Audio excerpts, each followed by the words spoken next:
Queridos irmãos, nós vamos caminhar hoje pela manhã no capítulo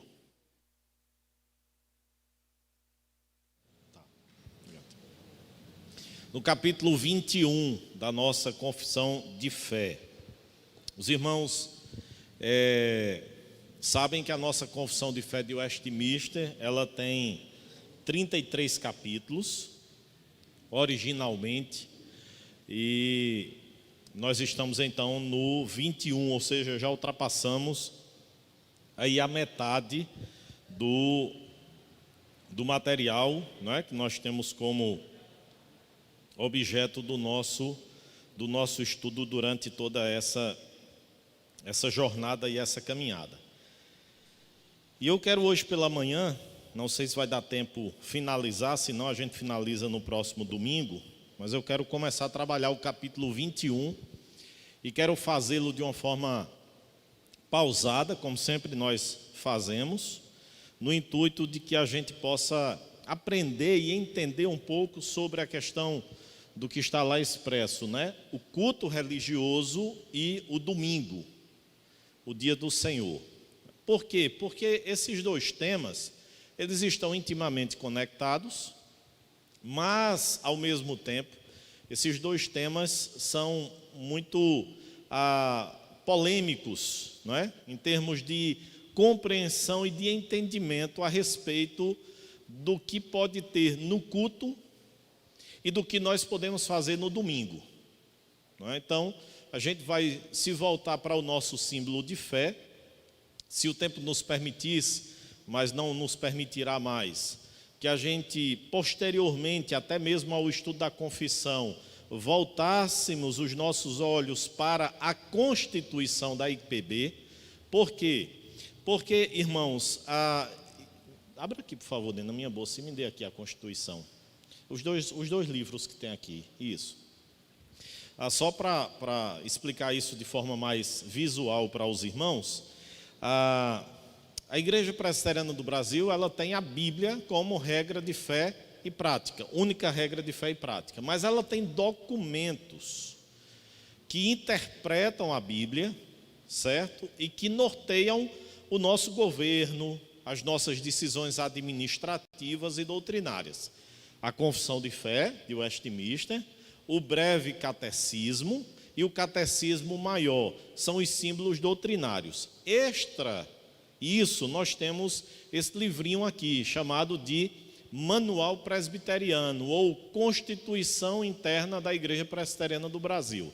Aqui nós temos o regimento da igreja, em termos de governo, nós temos os princípios de liturgia e nós temos o código de disciplina. Todos os três documentos estão aqui nesse livro. Então, tudo que a gente vai decidir no conselho, a gente naturalmente se volta para esse livro. Eu não sei se os irmãos percebem quando a gente convoca as assembleias da igreja, não é? Se os irmãos se recordam, a gente convocou a assembleia da igreja em caráter ordinário para terça-feira. Aí eu cito lá, de acordo com o artigo tal, a linha tal, inciso tal, letra tal, o conselho resolve convocar seus membros para reunir-se em caráter ordinário. Tudo isso, irmãos, de acordo com a Constituição. E ela diz, Assembleia ordinária, com quantos dias? 30 dias. Assembleia extraordinária, com 8 dias. Você pode convocar a Assembleia extraordinária com 1 ano de antecedência. Mas o conselho pode convocar num domingo para acontecer no outro domingo. O que é que tem a Assembleia ordinária? O que é que tem a Assembleia extraordinária? Diz tudo aqui. Princípios de liturgia. E aí nós temos um manual litúrgico. Certo? Aqui, irmãos, tem as orientações, por exemplo, aqui, bênção matrimonial.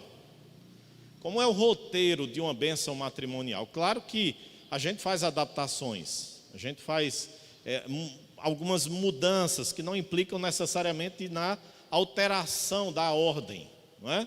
Você vem aqui, dedicação de um templo, quando um templo é inaugurado, começa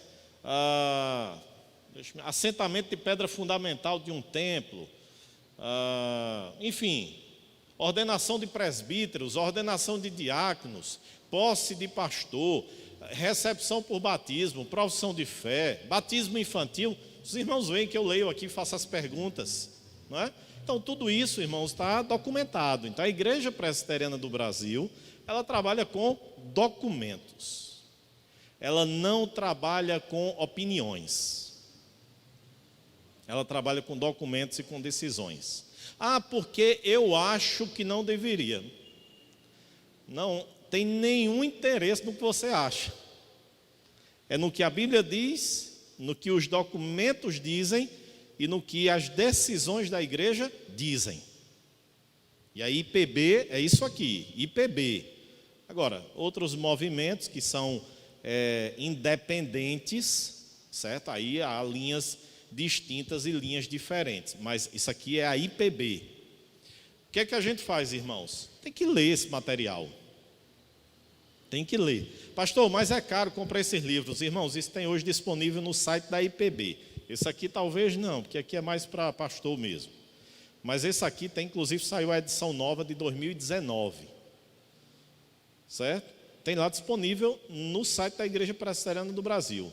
Está lá, documentos, você vai e encontra todos os documentos acessíveis à igreja que norteiam, que regem a nossa denominação. Tá bom? Então, irmãos, é bom a gente ler, a gente conhecer, para que a gente não, digamos assim, não se rebele, não faça nenhum comentário torpe quando o conselho da igreja toma determinadas decisões, fruto de desconhecimento. Fruto de desconhecimento. E aí, irmãos, olhe como nós trabalhamos de uma forma muito em cadeia, não é? A tesouraria da igreja, a igreja tem tesoureiro, que essa prestação de contas vem sempre para o conselho da igreja, e há um conselho fiscal que anualmente fiscaliza e confere as movimentações da igreja, e isso repassa em termos de relatório de um parecer para a igreja. Mas isso não fica só no âmbito local, a gente preenche uma planilha no Excel, com todas as informações que são prestadas aqui, e a gente remete para o presbitério. O presbitério nomeia uma comissão distinta, exemplo, esse ano os representantes da igreja foram eu e o presbítero Nicélio, foi Nicélio, né? Então, quando chegávamos lá, nós pegávamos documentos da Igreja Presbiteriana, um exemplo, de Arco Verde, e de Monteiro, o pessoal de Afogados da Engazeira. E aí eles iam examinar as decisões do conselho, os relatórios financeiros, os relatórios dos ministros, para poder aprová-los ou não. Não é? Então percebam que a gente trabalha em cadeia, irmãos. A gente não trabalha assim aleatoriamente, não. Porque às vezes as pessoas têm isso em mente, né? A decisão da igreja, do conselho, ele não tem prestação de contas, não tem responsabilidade. Tem sim.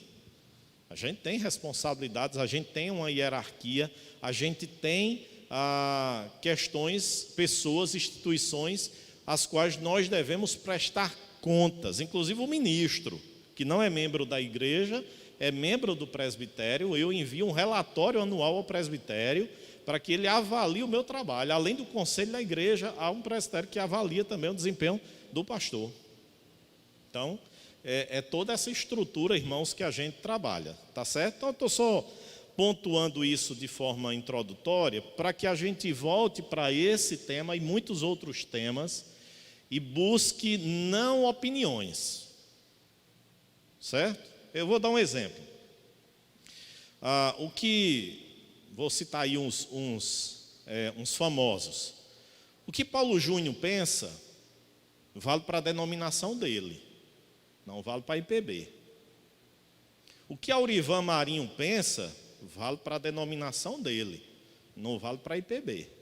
O que Franklin Ferreira pensa vale para a denominação dele, não vale para a IPB. Agora, o que Augustus pensa, o que Hernandes pensa, aí sim vale para a IPB. Certo? Por quê? Porque são pastores presbiterianos. Então não há nenhum problema de que nós ouçamos esses outros e muitos outros mais. Iago Martins, que alguns gostam de ouvi-lo, idolatrá-lo, Vale para a denominação dele, lá em Fortaleza. Tem nada a ver com o IPB. É a opinião dele. Agora sim, o que Hernandes diz, aí a gente tem que parar e refletir. O que Augustus diz, o que Heber Campos diz, aí sim, porque são pastores presbiterianos, que exprimem a doutrina e a crença da Igreja Presbiteriana do Brasil. Aí, se você assistir um culto da primeira do Recife, onde o reverendo Augustus é um dos pastores, você vai ver a dinâmica de um culto lá. E você vai ver que lá não tem salmodia exclusiva. Você vai ver, pelo contrário, cânticos e cânticos bem animados. E você vai ver uma variedade de coisas que acontecem. Mas a gente pega modelos, outros que não tem nada a ver com a Igreja Presbiteriana do Brasil e quer incorporar na Igreja Presbiteriana. Eu citei aqui a linha reformada, mas tem o outro lado também, pentecostal, não é? Aquilo que a gente já tratou aqui em alguns outros momentos, em algumas outras circunstâncias. Exemplo, visões, sonhos, revelações, essas questões de interpretação de sonhos, línguas estranhas no púlpito, tudo isso não faz parte do culto presbiteriano. Ok? Não faz parte do culto presbiteriano. Não sou eu. Porque o pastor é conservador, é tradicional. É a Igreja Presbiteriana do Brasil que é assim.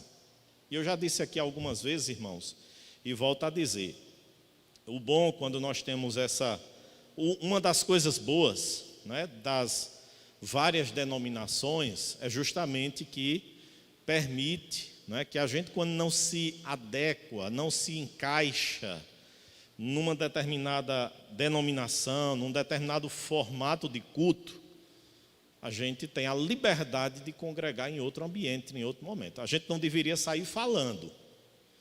A gente não deveria sair falando mal de onde a gente naturalmente congregou, onde a gente foi alimentado, enfim. Mas a gente tem a liberdade de congregar da mesma forma como o contrário, né? A gente recebe pessoas que são oriundas de outras denominações porque abriram um pouquinho os olhos, porque começaram a pensar diferente, né? E seguiram naquela direção. Ok? Vamos lá, João capítulo 4, irmãos, é o texto base, introdutório da nossa meditação hoje. Texto conhecido nosso, quando Jesus está conversando com aquela mulher samaritana.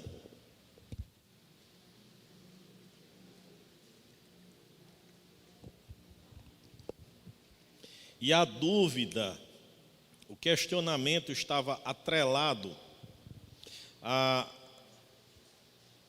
ao culto, se deveria ser Deus adorado no Monte Gerizim, ou se em Jerusalém, ou onde é que Deus deveria ser adorado. E Jesus responde então, aí no Evangelho de João, capítulo de número 4, versículo 23 e 24. Vamos ler juntos, irmãos? Mas vem a hora, e já chegou, em que os verdadeiros adoradores adorarão o Pai em espírito e em verdade, porque são estes que o Pai procura para seus adoradores. Deus é espírito, e importa que os seus adoradores o adorem em espírito e em verdade.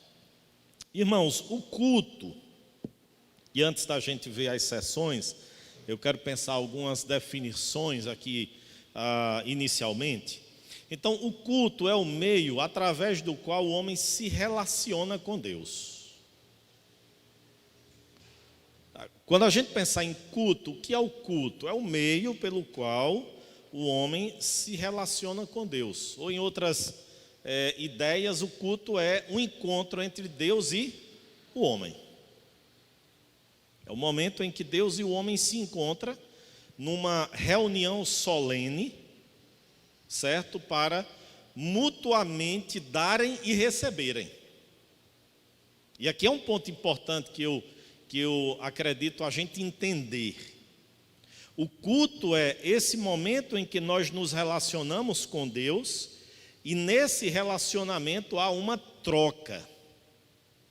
Nós damos e nós recebemos. Deus recebe e Deus dá. Há uma frase da cantora Ana Paula Valadão, né, que foi dita há alguns anos atrás e que suscitou muita polêmica e muita refutação, porque ela, querendo supervalorizar o momento de louvor por causa do Diante do Trono, né, aquele momento todo musical, ela dizia que a adoração era mais importante do que a pregação, porque a adoração era para Deus e a pregação era para os homens. E aí um equívoco, né? Um equívoco primeiro porque quando a gente pensa em adoração, a gente precisa entender que de 6 da tarde às 7h30 ou 8 da noite que a gente passa reunido, com todos os elementos de culto, ali devem ser para adoração a Deus. Ou de 9h30 até 11 horas, 11h30 que a gente passa no EBD, ali é para a glória de Deus. Quando a gente sai, adoração também, no almoço, no descanso, enfim, várias outras atividades que nós venhamos a fazê-lo. Mas se a gente se refere especificamente ao momento de louvor, ainda assim também está equivocado. Porque o culto é uma unidade, onde Deus é glorificado e a sua igreja é edificada. Onde o homem expressa sua gratidão, seu louvor, sua reverência a Deus, com os cânticos, com as orações, com as suas ofertas, e onde Deus nos responde edificando e fortalecendo a nossa fé com a palavra e com os sacramentos. Então, o culto é esse ambiente onde nós nos relacionamos com Deus, e nesse relacionamento há uma troca, há uma permuta.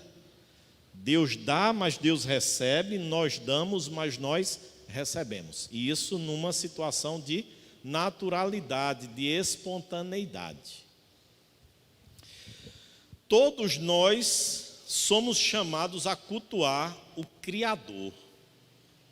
E aqui, irmãos, vem a expressão de Paulo, não é? Quando ele escreve a sua carta aos Romanos, capítulo de número 1, que os homens um dia serão indesculpáveis diante de Deus por não terem adorado a Deus como o quê? Criador.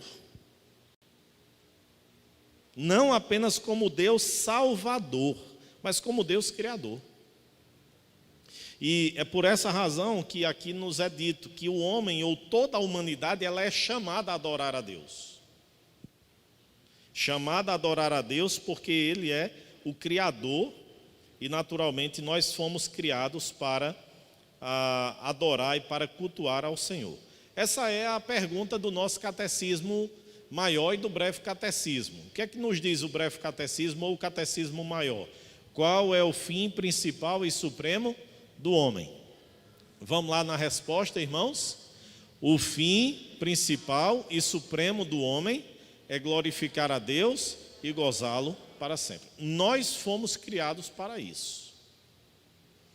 Nós temos um propósito.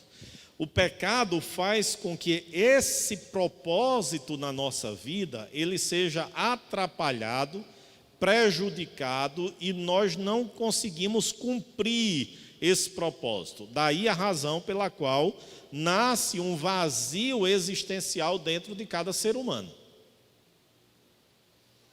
Porque o seu propósito criacional, ou o propósito pelo qual ele foi criado, não é cumprido. Consequentemente, ele vive nesse vazio existencial, nessa crise existencial.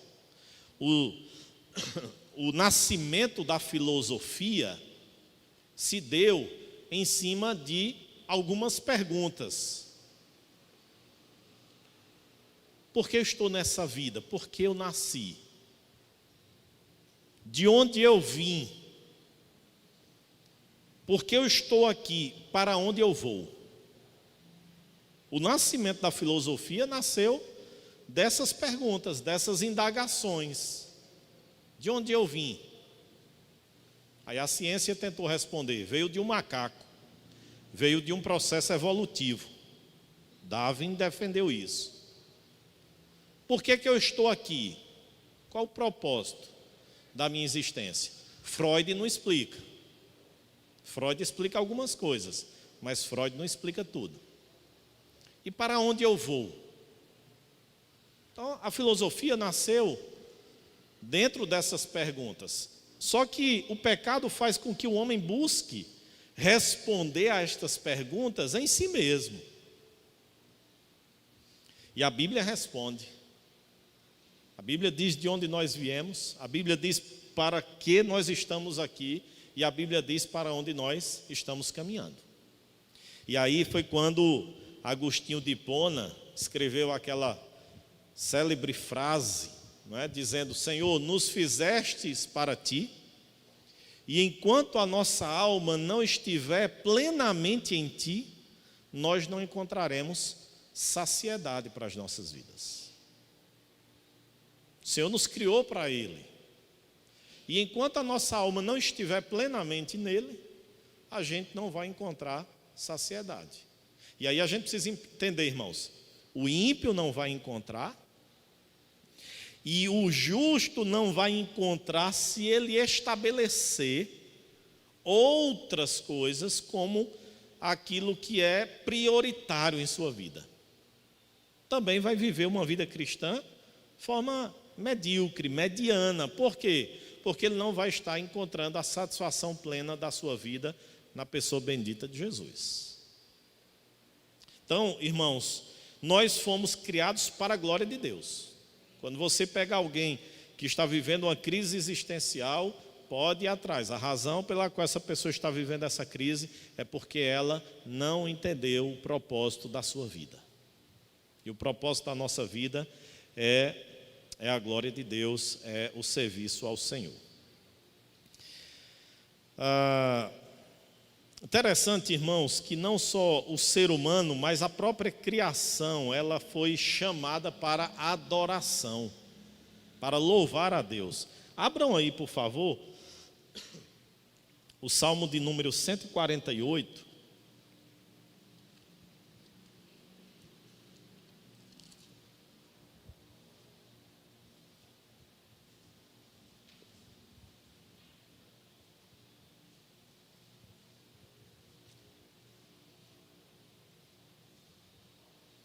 Salmo de número 148, percebem, irmãos, como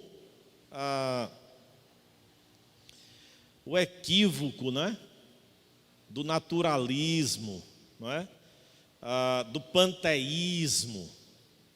Olha o equívoco desses movimentos filosóficos, não é? Porque a ideia é que nós vamos, e aí a gente escuta muito isso, a mãe natureza, não é? Mas olha o que é que diz o Salmo 148.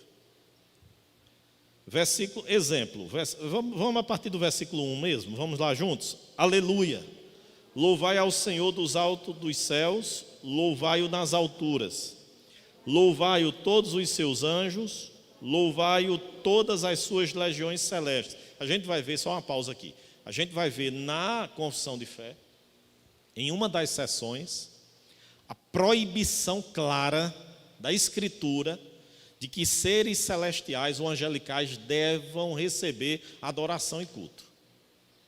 Pelo contrário, eles devem fazer o quê? Adorar.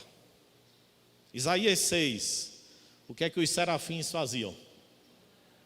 Adoravam ao Senhor, cantavam ao Senhor. Vamos lá, versículo de número 3, olha aí a mãe natureza. Louvai o quê? Sol e lua, louvai-o todas as estrelas luzentes, louvai os céus dos céus e as águas que estão acima do firmamento. Louvem o nome do Senhor, pois Ele mandou e foram criados, e os estabeleceu para todo sempre. Fixou-lhes uma ordem que não passará. Versículo 7. Monstros marinhos e abismos todos, fogo e saraiva, neve e vapor, ventos procelosos que lhe executam a palavra, montes e todos os outeiros, árvores frutíferas e todos os cedros, feras, gados, répteis, voláteis, reis da terra e todos os povos, príncipes e todos os juízes da terra, rapazes e donzelas, velhos e crianças, louvem o nome do Senhor, porque só o seu nome é excelso, a sua majestade é acima da terra e do céu. Salmo 148, a universalidade do louvor a Deus. Se equivoca, né? Aqueles que atribuem, têm a vaca como um Deus, os indianos, né? Os animais, a árvore, o sol, a lua. Esses elementos da criação, todos devem fazer o quê? Louvar a Deus. Louvar a Deus. Então, irmãos, todos nós fomos criados e fomos formados para o louvor e para a glória do nosso Deus. Então, essa palavra introdutória aqui do culto, para a gente entender esse aspecto inicial, e agora nós vamos entrar nas sessões, né? Nós temos lá o texto que a gente está usando como base, João 4, 23 a 24, aqui o texto de Romanos. Vamos ler juntos?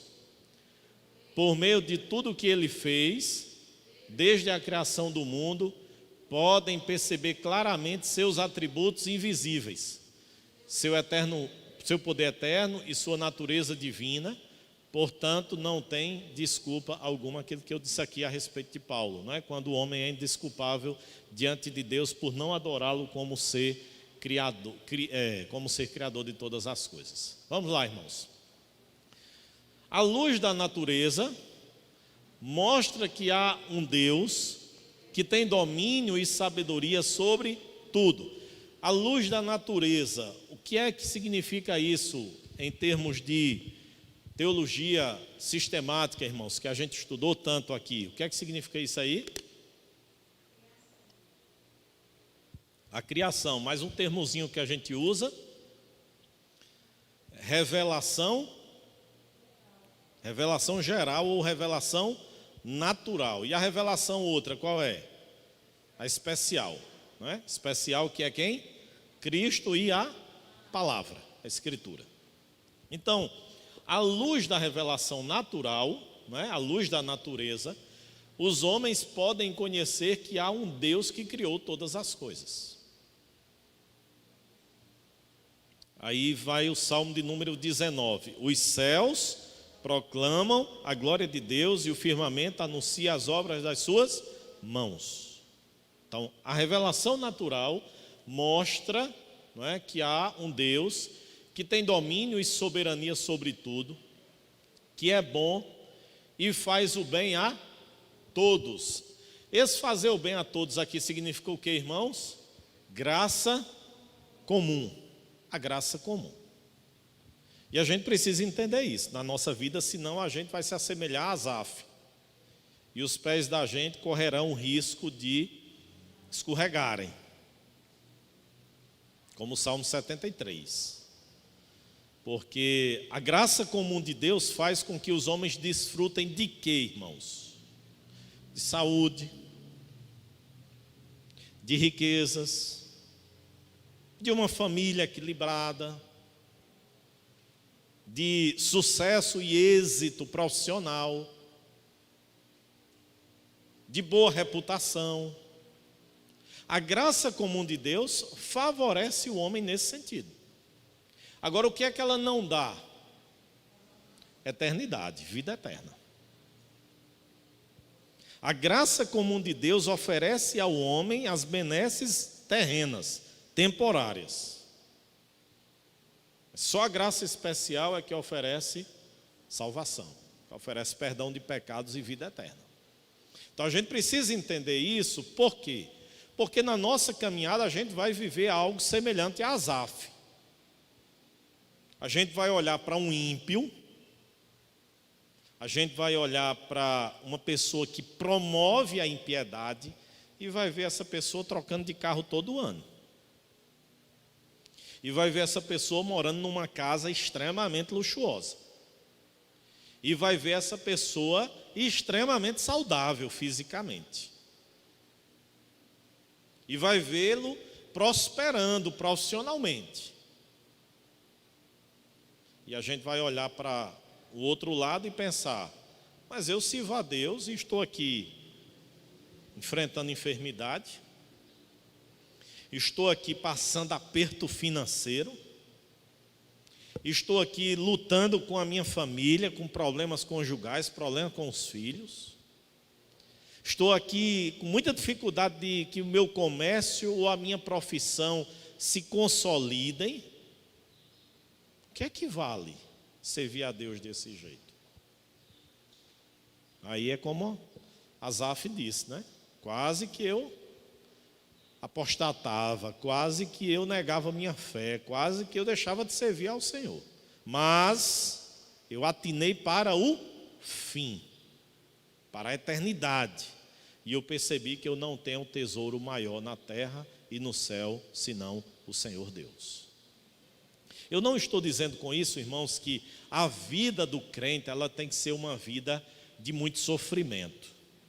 Até porque às vezes dá a ideia de que o sofrimento ele é compensatório, né? Nesse sentido de que é pelo sofrimento que a gente tem a salvação.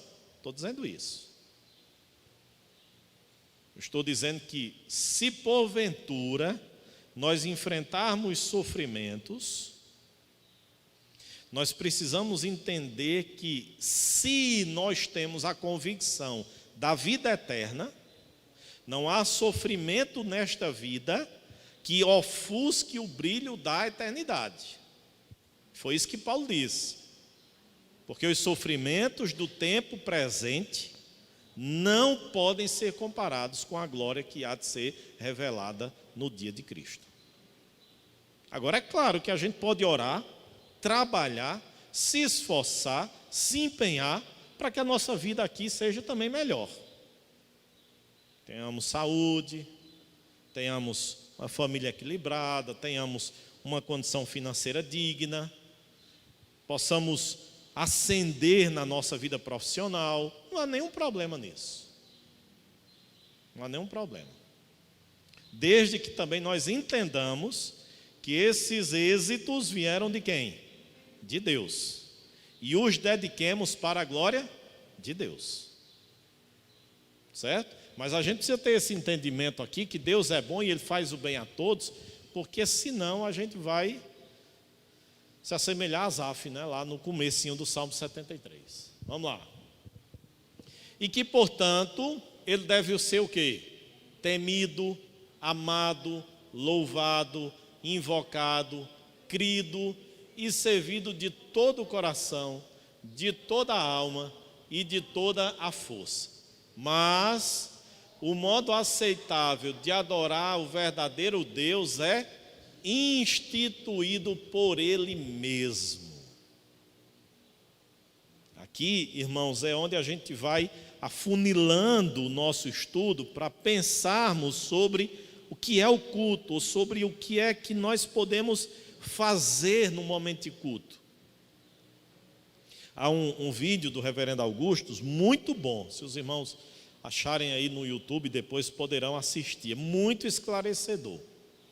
Quando ele faz a distinção entre elementos de culto e circunstâncias de culto. É excelente a explicação que o reverendo Augustus dá em relação a isso. Quando ele fala sobre os elementos de culto, e esses são inalteráveis, e as circunstâncias de culto. Exemplo. Tem na Bíblia dizendo que a gente deve se reunir no domingo de manhã às 9h30 para uma escola dominical? Circunstância de culto. Ela é passiva de alteração. Quem disse que o melhor horário para o culto do domingo à noite é às 18 horas? Quem disse? Foi a gente, não foi Deus não. Foi a gente que disse: olha, o melhor horário de culto no domingo é às 18 horas, porque dá tempo de terminar, a gente ir para casa cedo, quiser fazer um lanche, alguma coisa do tipo e tal, e tal, e tal. Agora, o que é que Deus disse? Deus disse: ó, se você se reúne dia de domingo de manhã, 9h30, você tem que ter palavra, oração, louvores, ofertas. Se você se reúne 18 horas, o que é que Deus diz que tem que ter? Tem que ter isso. Tem que ter oração, tem que ter louvores, tem que ter ofertas, tem que ter a palavra, a leitura e a explicação da palavra. Isso aí tem que ter. Os sacramentos. Então a gente confunde, irmãos, elementos com circunstâncias. Não é? A gente transforma e pensa que as circunstâncias de culto, elas são inalteráveis. E não são. E não são. Elas são passivas de alteração. Agora, os elementos não. Esses Deus exige e requer que eles tenham em sua palavra. Por isso que aqui, o modo aceitável de adorar o verdadeiro Deus é instituído por Ele mesmo. Vamos lá? E é tão limitado pela sua própria vontade revelada. Qual é a vontade revelada de Deus, irmãos? A Bíblia, a palavra de Deus.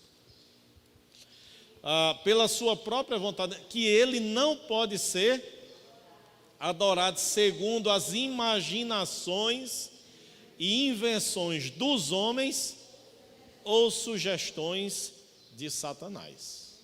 Então, Deus estabelece a maneira e a forma que Ele deseja ser adorado, que Ele deseja ser cultuado, e as invenções e as criatividades humanas não podem fazer parte disso. A gente trabalhou já um pouquinho sobre isso, irmãos, recentemente, quando eu disse que a gente precisa ter o cuidado, não é? A gente precisa ter o cuidado para que a gente não perca o que o culto, ou o que torna o culto, ou que dá brilho ao culto. A gente precisa ter esse cuidado. Porque o que dá brilho ao culto é a presença de Jesus. O que faz o culto e ser edificante, e ser abençoado, é a presença de Jesus. E aí a presença de Jesus, ela não compete com absolutamente nada. Ela não compete com absolutamente nada, porque Jesus é suficiente para brilhar, não é? E fazer com que o culto se torne extremamente abençoado. E eu cito sempre o contexto do Novo Testamento. O culto do Novo Testamento era um culto extremamente simples. A gente estudou isso na questão da liberdade no capítulo 20, onde eu disse que a questão da liberdade cristã, ou daquele período que a gente não vive mais, que é o período da administração da graça na lei, tirou aquele cerimonialismo do culto, e o culto agora se tornou extremamente simples. Mas a presença de Jesus, ela é que dá brilho, que dá cor ao culto. Eu digo isso, irmãos, porque a gente tem também, por outro lado, essas invenções e imaginações dos homens para que o culto se torne mais atrativo, para que o culto se torne melhor. E aí a gente tem uma infinidade de coisas que são inseridas no culto, não é? Para que ele se torne mais agradável. E a nossa confissão de fé vem nos dizer que Deus não deve ser adorado dessa forma. Nem sob qualquer o quê? Representação visível ou de qualquer outro modo não prescrito nas Escrituras. Tá certo? Então Deus, Ele deseja ser adorado conforme Ele estabelece em sua palavra. Dúvidas aqui, irmãos? Vamos seguindo? Vamos lá, para a seção 2, vamos ler aqui Deuteronômio 12:32, vamos lá? Portanto, tenham cuidado de cumprir todas as ordens que lhes dou, não acrescentem, nem tirem coisa alguma. Interessante, irmãos, que eu sempre falo sobre isso, quando a gente está discutindo princípios de hermenêutica, não é? E um dos princípios de hermenêutica é o seguinte: Quando a Bíblia silenciar, silencie também. Quando a Bíblia calar sobre determinado assunto, cale-se também. Porque às vezes a gente tem aquela ideia de querer ir além do que o texto está dizendo. E aí é onde a gente começa a criar e acrescentar coisas que são estranhas, esquisitas, alheias à palavra de Deus. Então, quando a Bíblia silenciar, silencie também. Cale-se também. Respeite a Escritura e respeite o autor bíblico. Não é? A gente tem trabalhado Pedro, irmãos, e tem sido um desafio. A despeito de que a gente está trabalhando muito, sessões muito grandes, porque o tempo não nos permite. Hoje a gente vai trabalhar o capítulo 4, e domingo que vem, se Deus permitir, o capítulo 5 para a gente fechar a primeira carta. Mas Pedro tem passagens extremamente difíceis de serem interpretadas. E aí quando a gente vai pesquisando, quando a gente vai estudando, quando a gente vai vendo como Calvino interpretou o texto, como Sproul, como Lloyd Jones, enfim, uma variedade, Hendricks, aí a gente vai vendo que os autores são muito cautelosos quando chega num tópico assim bem difícil. Aí eles dizem, olha, eu acho, né? Eu penso que é assim. Aí eu me lembro do Dr. Shedd, né? Dr. Russell Shedd, que foi um dos maiores intérpretes da Escritura, que trabalhou aqui no nosso país. E o reverendo Ronaldo Lindório até faz referência a isso, o reverendo Hernandes, não é? Quando alguns temas eram questionados ao Dr. Shedd, ele dizia assim, eu acho que é assim. Eu penso que é dessa forma. Mostrando a humildade e o respeito frente ao texto bíblico, não é? Principalmente com passagens mais difíceis, passagens mais polêmicas, passagens que a gente não tem como atestar 100% que o sentido do autor era aquilo. Não é? Então, quando a Bíblia silenciar, silencie também. Não queira ir além, porque a gente corre o risco de dizer aquilo que a Bíblia não quis dizer e fazer isso aqui, ó, acrescentar ou também tirar. Algo que nos incomoda, a gente vai lá e tira, né? É o que está acontecendo hoje. Há um pregador aí de renome nacional que foi expulso da sua denominação, da sua convenção esses últimos dias, e ele foi justamente por causa das colocações que ele foi dizendo, dentre elas, a que a Escritura precisava ser atualizada, que não poderia se estabelecer doutrinas em cima de 2 ou 3 versículos bíblicos, para os irmãos terem ideia como nós estamos vivenciando. Vamos lá, seção 2. O culto religioso deve ser prestado a quem? A Deus o Pai, o Filho e o Espírito Santo, e só a Ele. Aí aquilo que eu disse lá, né, citando o Salmo 148. Não deve ser o quê? Prestado nem aos anjos, nem aos santos, nem a qualquer outra criatura, nem deve, depois da queda, ser prestado a Deus pela mediação de qualquer outro, senão unicamente a de Cristo. Certo? Então, esse é um ponto bem objetivo da nossa confissão de fé, porque fica muito claro que o culto ele deve ser prestado a quem? A Deus. O que a gente precisa entender, irmãos, são as razões pelas quais nós podemos cultuar a Deus. E as razões pelas quais nós podemos cultuar a Deus são as mais variadas possíveis. A gente perdeu um pouco disso. As razões pelas quais nós podemos cultuar a Deus. Uma coisa é quem é o centro do culto. Outra coisa são as razões pelas quais nós devemos prestar o culto a Deus.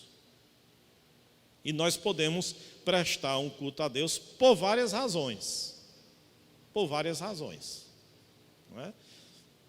Por Deus ter nos abençoado numa determinada aprovação de um concurso. Por que não fazer um culto de ações de graças? É um reconhecimento de que o êxito foi da parte de Deus. A gente pode fazer um culto de ações de graças porque Deus nos permitiu adquirir a casa própria, que a gente reconhece que aquela bênção se deu porque Deus abençoou, pelo nascimento de um filho, enfim, vários, pelo nosso aniversário. Ou você acha que você não tem razão suficiente para no dia do seu aniversário ofertar a Deus um culto de ações de graças? Claro que tem. Claro que tem.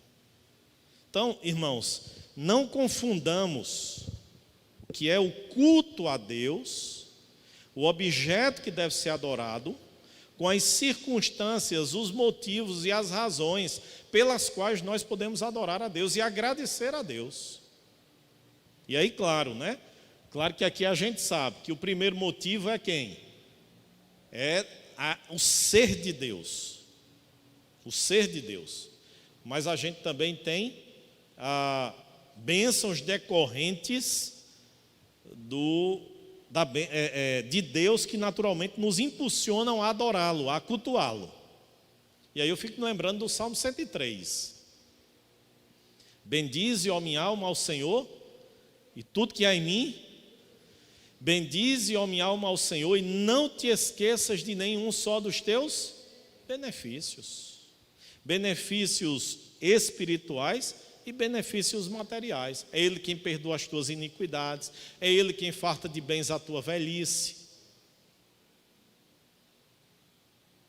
Eu acredito, irmãos, que a gente de uma certa maneira perdeu esse aspecto aqui, com tanto medo que a gente tem de profanar o culto ao Senhor, que a gente perdeu de adorar, de cultuar, de servir, de agradecer pelas bênçãos que Ele tem nos dado e que Ele tem nos oferecido. E aqui é interessante, irmãos, porque nesse período de caminhada aqui em Monteiro, eu nunca me furtei de fazer um culto de ações de graças. Recentemente, quando nós fizemos aqui de uma instituição, alguém me perguntou: mas pastor, vai postar na rede social? Vou. Não está fazendo propaganda da instituição, não? Eu disse: tá, não. De maneira nenhuma. É uma oportunidade de pregar o Evangelho. É uma oportunidade de agradecer a Deus por uma instituição educacional que presta serviços relevantes à cidade de Monteiro. Sempre fiz e sempre farei culto em ações de graças, porque é um reconhecimento dos próprios diretores, dos próprios gestores, das próprias pessoas que conduzem aquela instituição, de que o êxito, de que a prosperidade veio das mãos de Deus. Inclusive de formatura. Quantos cultos nós fizemos aqui de formatura? Quantos, irmãos? Vários. Agradecendo a Deus. Era a oportunidade sempre de pregar o Evangelho, era a oportunidade sempre de testemunhar. Eu não estava prestando um culto à diretora da escola, nem aos formandos, eu estava prestando um culto ao meu Deus. Mas eu estava me tornando empático à vitória, à conquista daquelas pessoas e adorando a Deus. Inclusive, oportunamente dizendo àquelas pessoas que elas tinham logrado êxito nas disciplinas, concluído um curso superior, ensino médio, fundamental 2, por causa da bênção de Deus. Por causa da bênção de Deus. Sabe, irmãos? Então, a gente precisa entender esse aspecto do culto. Não percam o brilho, né? A alegria, a gratidão de agradecer a Deus pelas bênçãos que o Senhor tem nos dado. Deus tem nos abençoado tanto. Eu até diria, irmãos, que todo culto nosso deveria ser um culto de ações de graças. Por perdão, por salvação, por provisão. Todo culto da gente, a gente deveria devotá-lo em ações de graças. E a gente vai ver que um dos componentes, né, das orações e dos louvores é o quê? Ações de graças. Filipenses 4:6. O que é que diz, irmãos? Não andeis ansiosos de coisa alguma, em tudo, porém, se façam conhecidas diante de Deus as vossas orações, pela petição e súplica com ações de graças. Com ações de graças. Vamos lá. Salmo 65, 2. Vamos ler juntos aqui, irmãos? Ó tu que escutas a oração, a ti virão todos os homens. Vamos ver a questão da oração no culto. Olha lá, ó. Oração com ações de graças. Orações com ações de graças. A gente fez isso aqui hoje de manhã. A gente orou agradecendo a Deus pelas nossas crianças e agradecendo a Deus pelas nossas professoras do departamento infantil. Ações de graças. Deus, obrigado pela vida dos nossos filhos, obrigado pela vida dos nossos professores. Agradecemos, Senhor, porque o Senhor tem utilizado eles para abençoar a nossa igreja, para abençoar os nossos filhos, para fazer com que através deles a tua palavra seja ensinada. Aqui, ó, oração com ações, sendo uma parte especial de quê, irmãos? Do culto religioso. Aí quando eu disse aos irmãos dos documentos, a gente não vai dar tempo para entrar neles, mas se você for lá em princípios de liturgia da igreja presbiteriana, você vai encontrar lá um item, ações de graças. Esses dias o Mackenzie promoveu, inclusive quem estava pregando era o reverendo Roberto Brasileiro, presidente do Supremo Conselho, pelos 150 anos do Instituto Presbiteriano Mackenzie. Gratidão a Deus. Agora, tinha o que nesse culto? Tinha louvor, tinha oração, tinha palavra.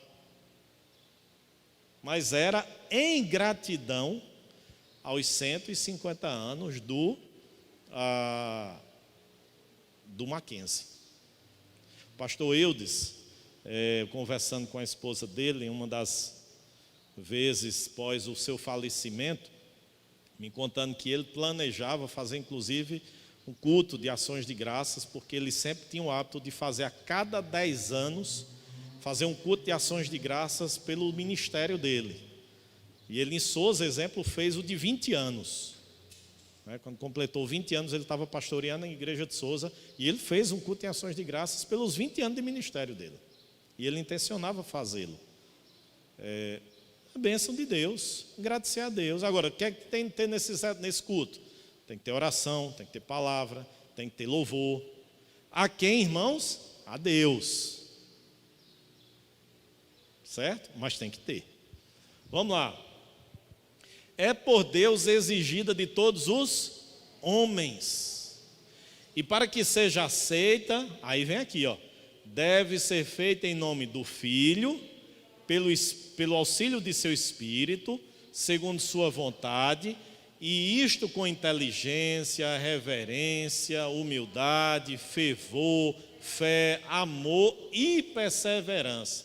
Se for em voz alta, deve ser proferida em uma língua conhecida dos presentes. Quantas vezes nós fizemos isso aqui nos nossos momentos de oração? Nas terças, os irmãos lembram? Momento de gratidão. Você em pé mesmo no seu lugar aí, você pode agradecer a Deus por algum motivo, alguma razão. Aí um levantava: Senhor, eu quero te agradecer pela tua misericórdia. Senhor, eu quero te agradecer pela minha família. Senhor, eu quero te agradecer pelo meu emprego. Senhor, eu quero te agradecer pela minha igreja. Senhor, eu quero te agradecer pelo meu pastor. Senhor, eu quero te agradecer pelos meus líderes na igreja.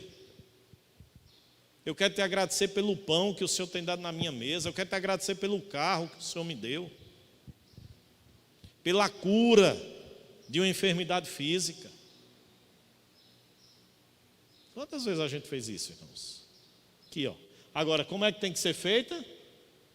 Em língua conhecida dos presentes.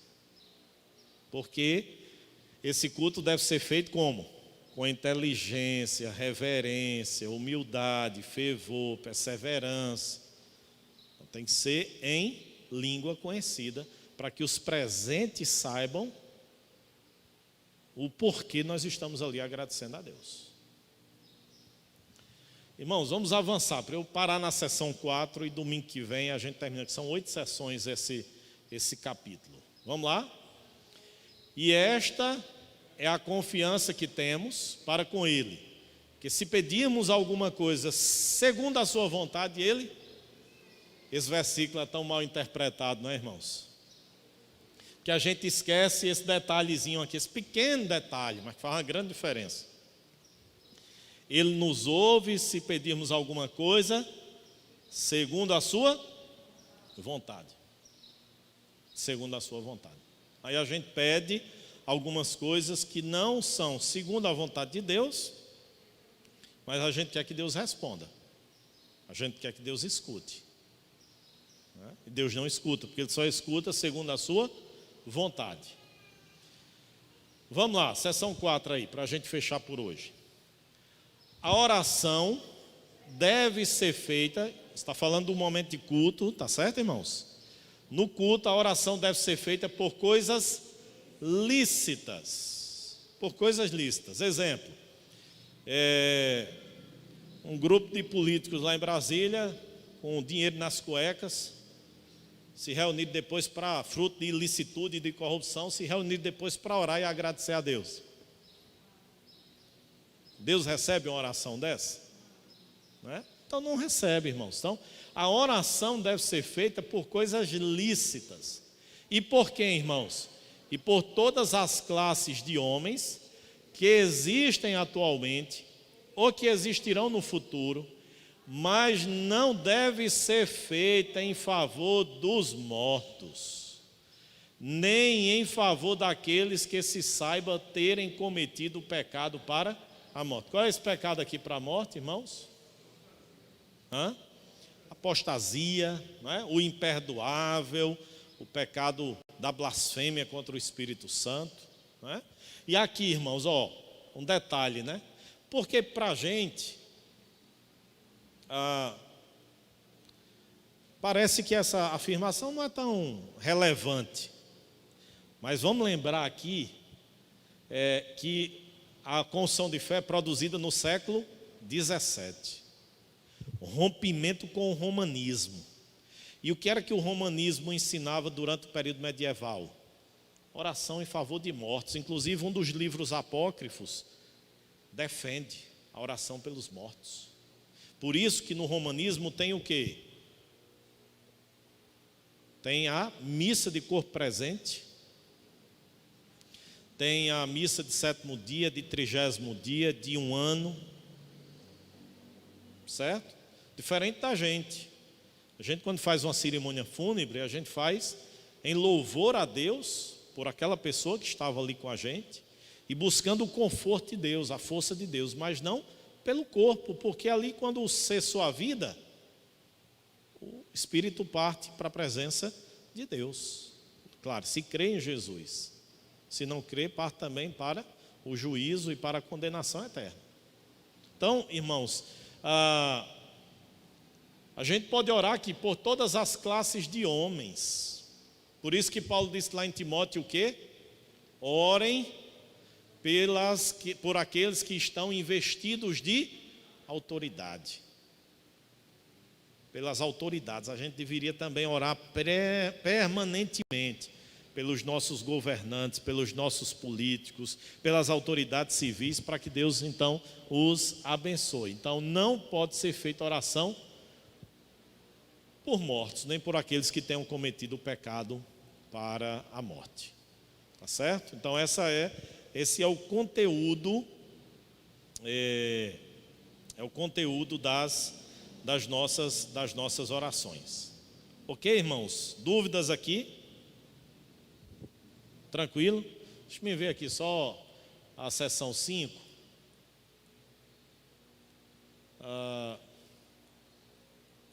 Só um minuto, irmãos.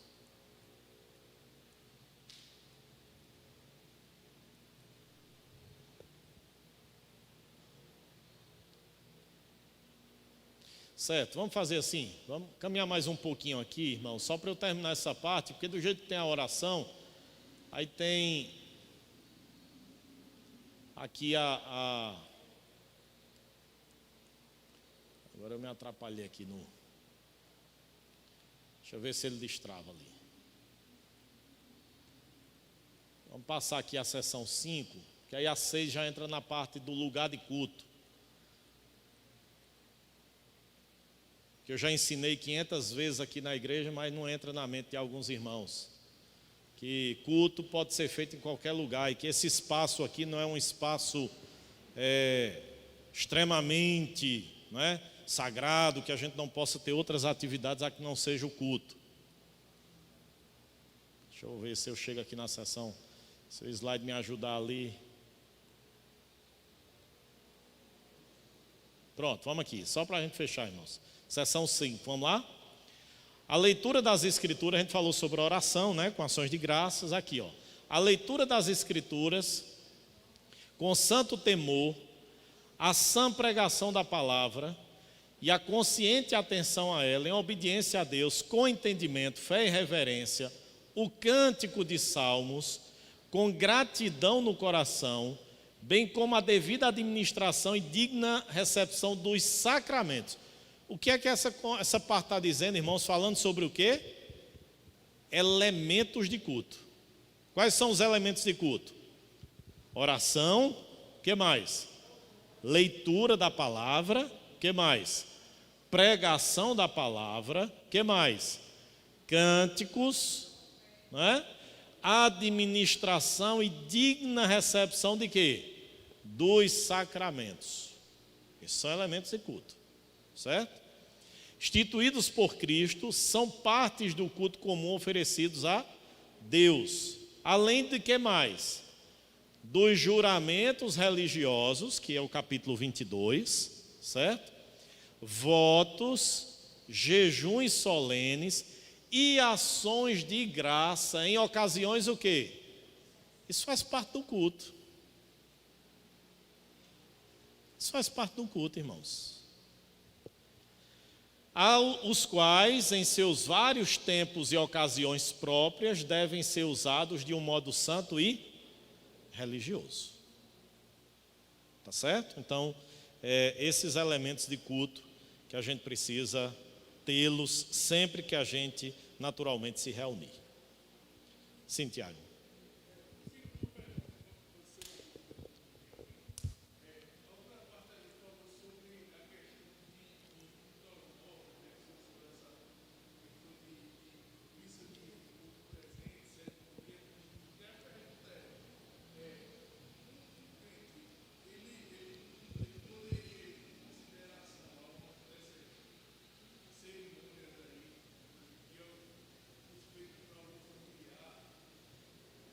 Se ele poderia ir, estar presente.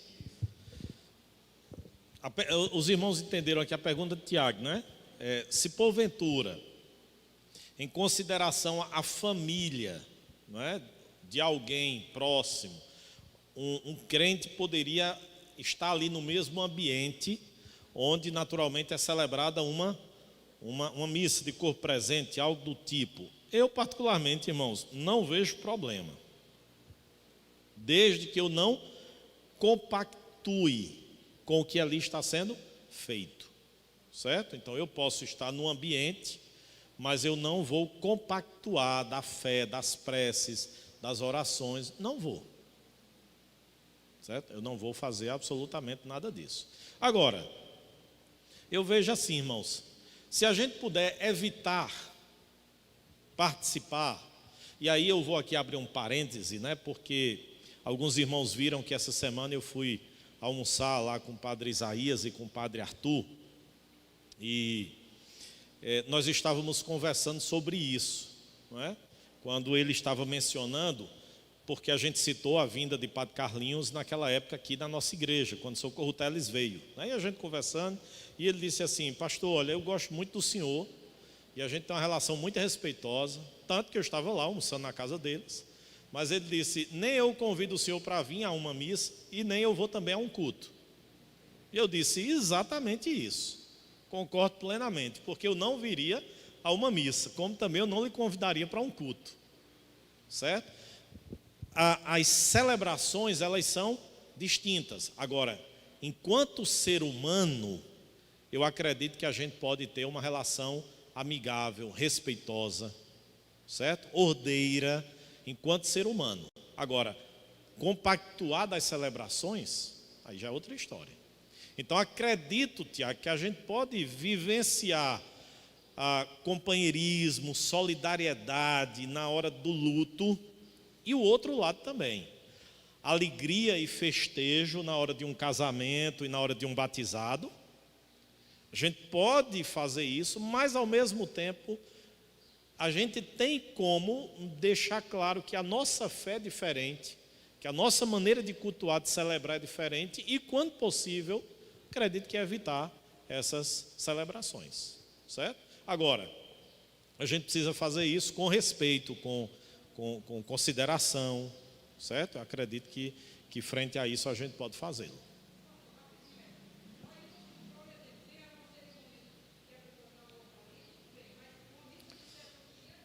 Não, aí já é outra realidade, aí é outra realidade. A missa de 7º dia, né, de 30º dia, aí já é outro aspecto. Eu estou falando num contexto do corpo ali presente, né, e aí é uma fé católica de todos aqueles que estão ali, mas a gente tem um vínculo com a família, ou até um familiar nosso também. Você está ali no ambiente, pode até se distanciar, ficar mais num cantinho ali reservado. Agora, não vá se benzer, não vá recitar nada, não vá se pôr de joelhos, não vá fazer absolutamente nada disso, certo? Por isso que eu acho, e eu sempre fiz isso aqui, sempre fiz, quando recebemos católicos na nossa igreja, não constrangê-los, muita vontade. O máximo, quando é um culto de gratidão, de formatura, algo do tipo, eu chamo aqui na frente para orar, certo? Mas não envolvo a pessoa no ritual de uma celebração, porque ela tem uma fé diferente da minha. Então, eu não vou agredi-la de forma nenhuma, certo? Sim, Cristiano.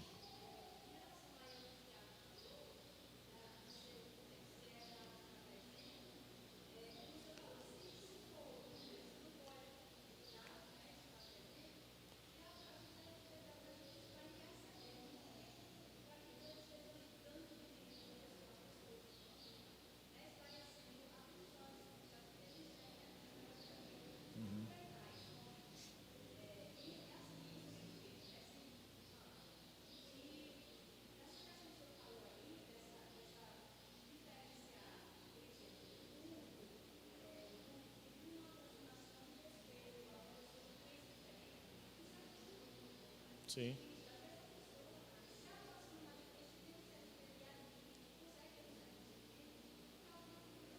Sim.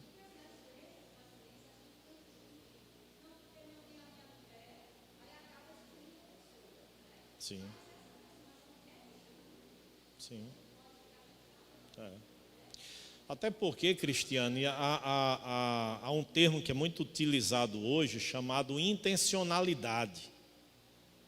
O que é ou intenção? As nossas atitudes precisam ser intencionais. Intencionais em que sentido?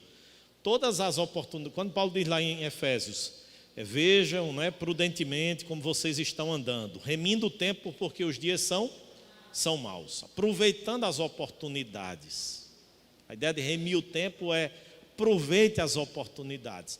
Intencionalmente eu estou naquele local, com aquelas pessoas, não para me contaminar, mas para justamente semear o Evangelho, pregar, poder testemunhar de Cristo, certo? Tranquilo, irmãos? Mais alguma dúvida, algum comentário?